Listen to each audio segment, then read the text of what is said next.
Assalamualaikum warahmatullahi wabarakatuh.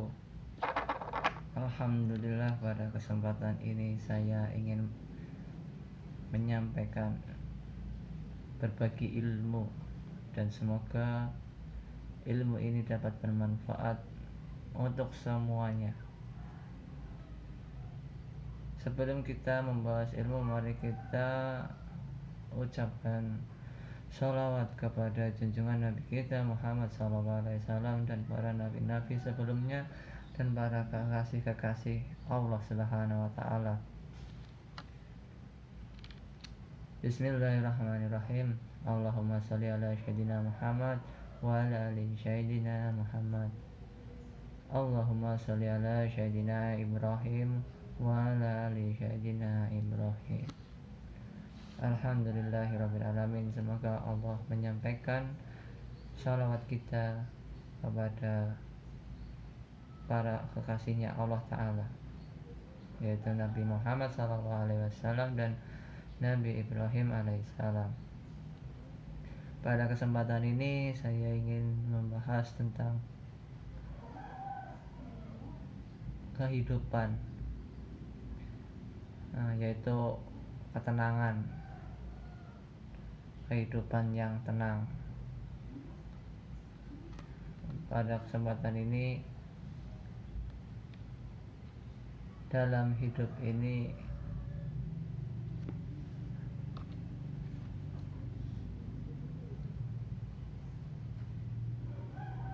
kita memiliki segalanya, namun hati tidak tenang, apalah gunanya.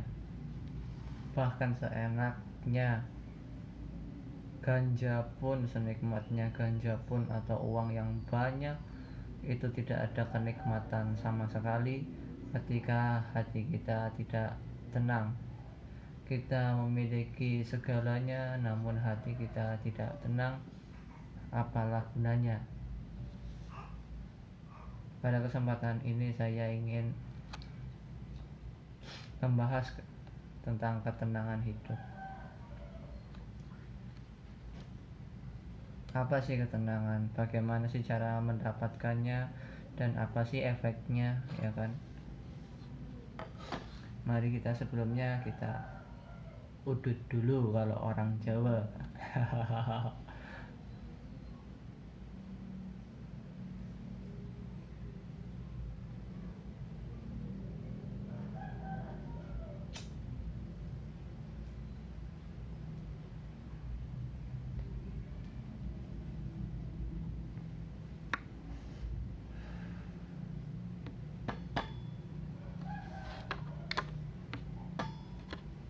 Ketenangan itu adalah kedamaian yang ada di dalam hati manusia.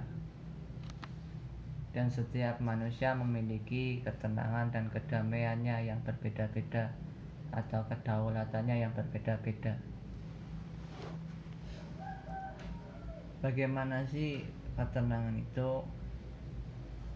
Atas pengalaman hidup saya ingin sharing lika-liku kehidupan saya, dan saya menemukan ketenangan ini. Ternyata ketenangan itu bukanlah dari uang, bukanlah dari apa yang segala kita punya. Karena saya pernah mengalami kehidupan di atas, namun ternyata hati tetaplah gundah dan resah. Saya pernah menjadi orang yang terpandang, namun apa daya, hati ini tetap resah. Bahkan kita memiliki jabatan, memiliki segala macam, itu tidak menjamin untuk mendapatkan ketenangan. Kita kembali mundur sedikit. Sebelumnya ada kehidupan kita lahir di sini, adanya nenek leluhur kita, nenek kakek leluhur kita dulunya juga memiliki nenek leluhur kita. Dan disitulah awal mulanya manusia sudah ada agama. Sebelum ada pemerintahan, sebelum ada kerajaan, sebelum adanya penguasa dan segala macam yang Katanya dalam kerajaan atau pemerintahan menjamin kedaulatan masyarakat, keamanan masyarakat, kesejahteraan masyarakat, tapi buktinya adalah nol. Bahkan tetap di Amerika yang sehebat apapun pemerintahannya, tetap di situ banyak sekali kejahatan-kejahatan. Kejahatan itu timbul karena hati kita tidak tenang, hingga kita merasa gelisah, emosi, dan segala macam.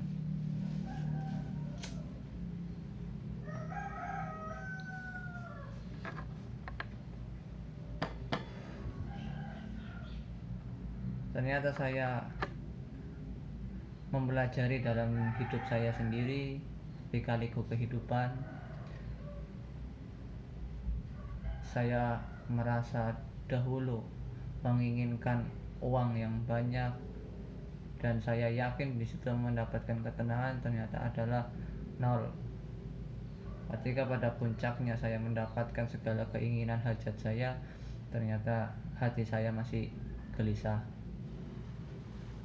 Ketika saya ingin bermanfaat bagi orang lain, menjadikan saya selalu dipandang atas jasa saya untuk dihargai, ternyata puncaknya juga nol.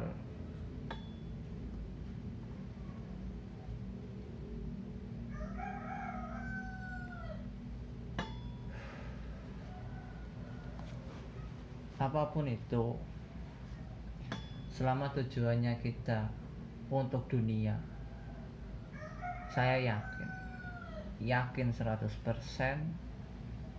tidak akan menemukan ketenangan.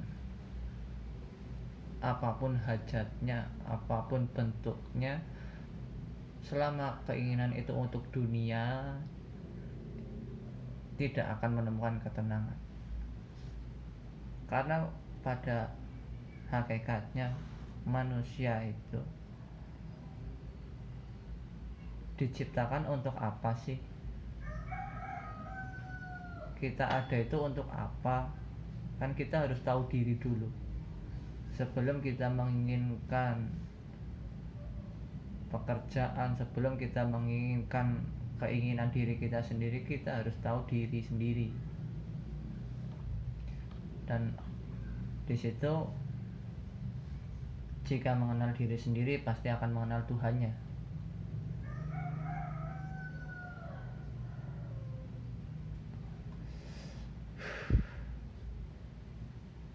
Kita harus tahu posisi apa kita di dunia ini.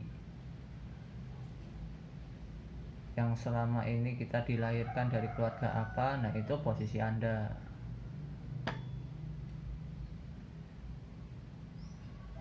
Dan sebelumnya kita itu harus tahu, saya lahir di dunia ini karena kehendak siapa. Bahkan bukan diri saya sendiri.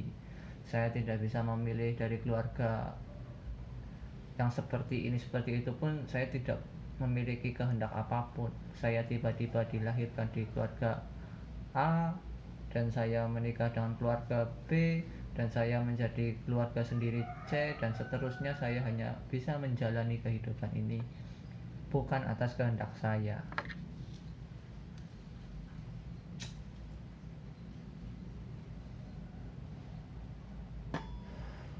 Lalu untuk apa kita diciptakan? Disitulah yang bisa menjawab hanyalah agama. Aku ciptakan manusia dan jin untuk menyembahku.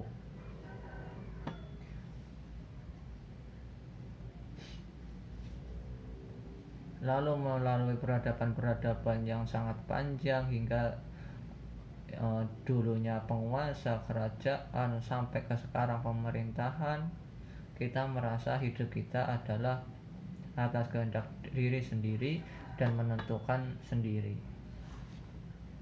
Padahal semua itu sudah ada di Al-Quran. Bahkan demokrasi pun, sistem demokrasi di Al-Quran sudah ada. Itu pada abadnya, zamannya Nabi Zulkarnain alaihissalam. Itu sudah ada sistem demokrasi itu. Al-Quran itu sudah yang sangat lama sekali.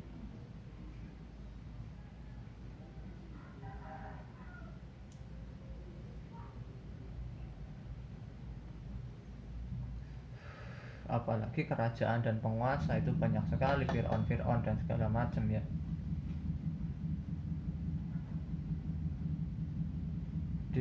Dari agama ini saya belajar, akhirnya saya mengerti ternyata saya diciptakan untuk menyembah, untuk mengabdi kepada Tuhan saya, yaitu Allah Subhanahu wa Ta'ala. Terus kok di dunia ini kenapa harus menderita? Apakah kita tidak berhak untuk menentukan kebahagiaan sendiri? Dan sesungguhnya itu Allah Subhanahu wa Ta'ala sudah mengatakan, sesungguhnya aku ciptakan manusia dan jin untuk menyembahku, dan engkau di bumiku tinggal menikmati dari apa tumbuh-tumbuhan, sayur-sayuran yang saya tumbuhkan, dan menghidupkan para hewan-hewan, dan itu untuk kalian para manusia.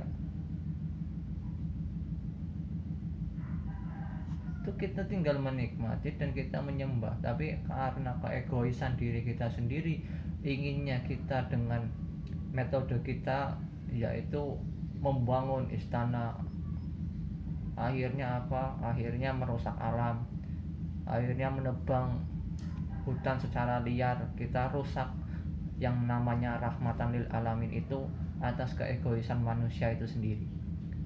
Dan manusia sekarang pun bingung. Taunya itu bencana itu ya karena alam itu sendiri. Terus untuk apa? Apakah dia nggak beragama? Dan kebanyakan Indonesia mayoritas Islam, kenapa tidak ada yang tahu? Apakah hanya untuk kedok saja agama agar kita merasa aman dalam kelompok yang berjumlah besar? Sangat hina sekali kalau seperti itu. A'udzubillahi min dzalik.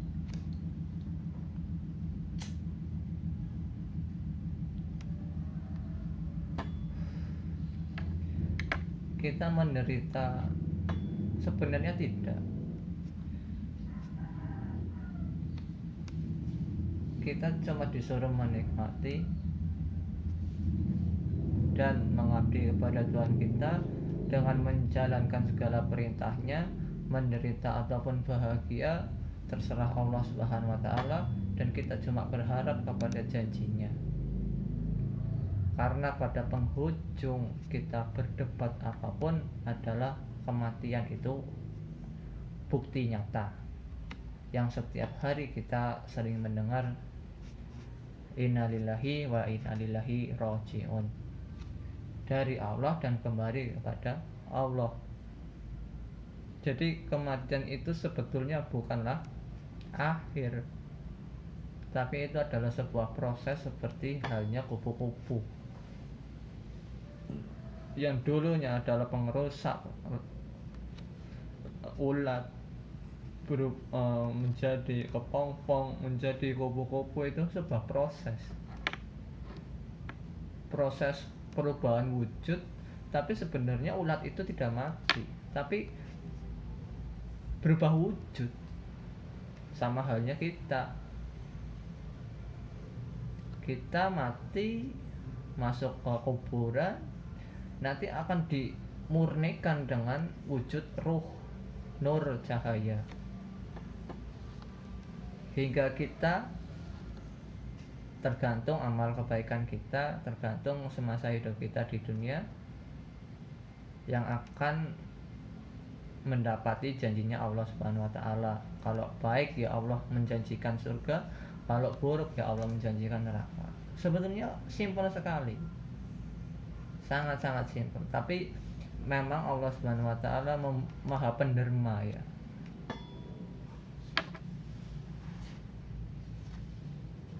Memang Allah Subhanahu wa Ta'ala itu luar biasa, misteri yang sangat luar biasa.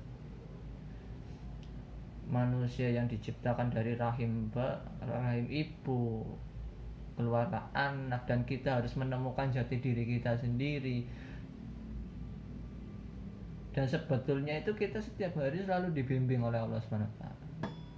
Walaupun kita dituntut untuk menemukan diri sendiri itu sendirian, tapi sebetulnya hati kita itu selalu berkata, siapa aku, apa sebenarnya aku.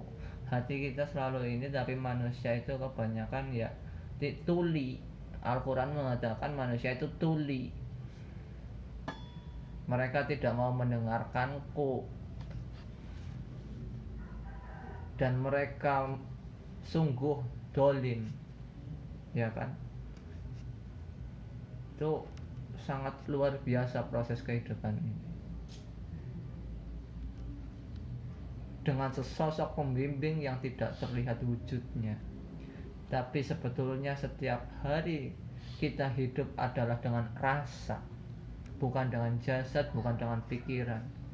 Semua dari hati, lalu ke pikiran, lalu pikiran ke mulut, mulut menjadi suara. Semua proses sistem jasad ini dari hati. Hati itu ada apa di balik hati itu? Ada kolbu. Kolbu apa? Ada nur yang akan kembali kepada nur ala nur.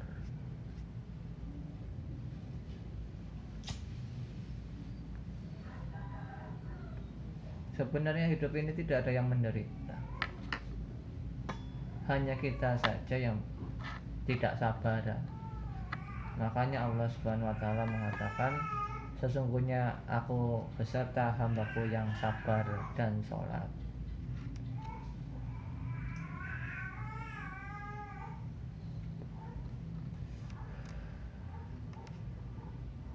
Maka dari itu, ketika kita sudah menemukan ketenangan hati, jati diri, kita sudah tahu posisi kita, insya Allah pasti hidup kita akan berubah 100%. Kita akan lebih semangat, kita akan lebih siap dalam menjalani penderitaan sebesar apapun. Kita akan pikul demi nur ala nur. Cukuplah kepada Allah Subhanahu wa ta'ala kamu meminta dan kamu menyembah, yaitu Al-Fatihah.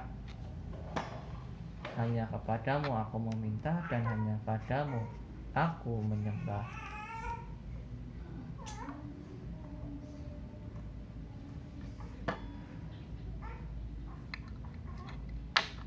Jika sudah menemukan ketenangan hidup, jangan hiraukan sekelilingmu, selalu fokus terhadap tujuanmu. Embanlah tanggung jawabmu dengan sebaik-baiknya, karena di dunia pun siksa Allah sudah ditunjukkan, apalagi di akhirat. Lebih baik di dunia kita dihukum, dan di akhirat kita mudah-mudahan semuanya saling mendoakan kita selamat dunia akhirat. Rabbana atina fid dunya hasanatan wa fil akhirati hasanatan wa qina adzabannar. Sudah kawan, terima kasih untuk semuanya. Semoga video ini bermanfaat, dan jangan lupa untuk membagikan pada yang lain. Semoga Allah Subhanahu wa ta'ala selalu melancarkan segala hajat kita, rezeki kita yang barokah dunia akhirat, dan selalu membimbing kita kepada jalannya Allah yang ridhoi. Semoga kita selalu istiqomah, selalu menjadikan tujuan kita hanya kepada Allah Ta'ala. Amin, amin, amin, ya rabbal alamin. Assalamualaikum warahmatullahi wabarakatuh.